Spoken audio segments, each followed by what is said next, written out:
a chat. They were talk show. I feel like, Actually, they were fun. Talk about like. But obviously we didn't get a 6 like an A. I don't know how. Yeah. Because we voted in that, but I feel like it had a very different result. I just had to like come the original. I think our opinion is strong enough to have the right to vote because, like, 2 years, I mean, it is a long time. 16 to 18 is quite like a maturity jump, but like, I think a lot of people, even from a very young age, have very strong opinions and they think their opinions should be heard. And I think even though we are young, it is important to have a say. Because I feel like that's your friendship's really good today. Like leading up to it. Next week. Yeah, we're in on Monday and Tuesday.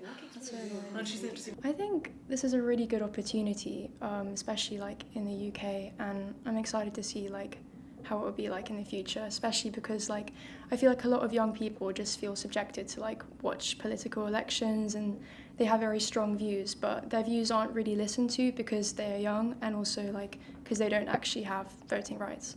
I'm happy about it because it's always really annoying watching like older people vote but there's not realistically it's not going to affect them, it's going to affect our futures. So yeah, I'm happy about it, but there is like that small worry about like people who are just going to like take their parents' opinions and just vote with what their parents say. So say you live in like a house that's all just like reform and really right wing, and then they might just like end up voting for what their parents tell them to vote for. Because that's all they've been like surrounded with, I guess.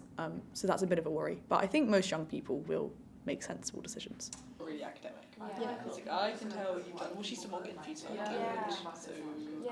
I'm really happy about it because I've always been kind of frustrated just watching politics and not being able to do anything.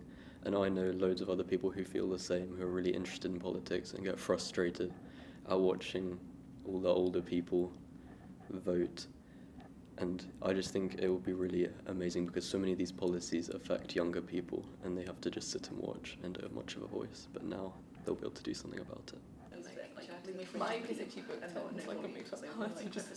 I think it's definitely a problem. Like, I know lots of people who are really very impressionable, but I think it is a small minority of people that will actually get affected by far right or far left social media.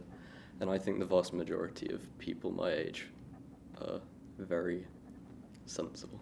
Should be like, I would be more like something about it in schools. Oh no,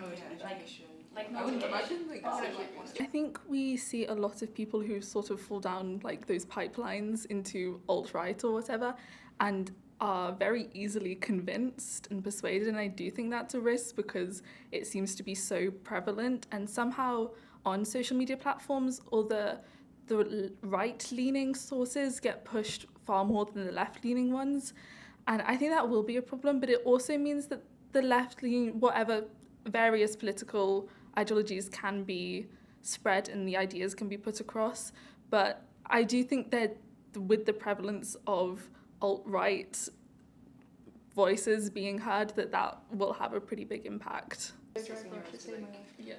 And that's like a hot brush or just like love my. Yeah, that's us next year. She said do something else like the best thing.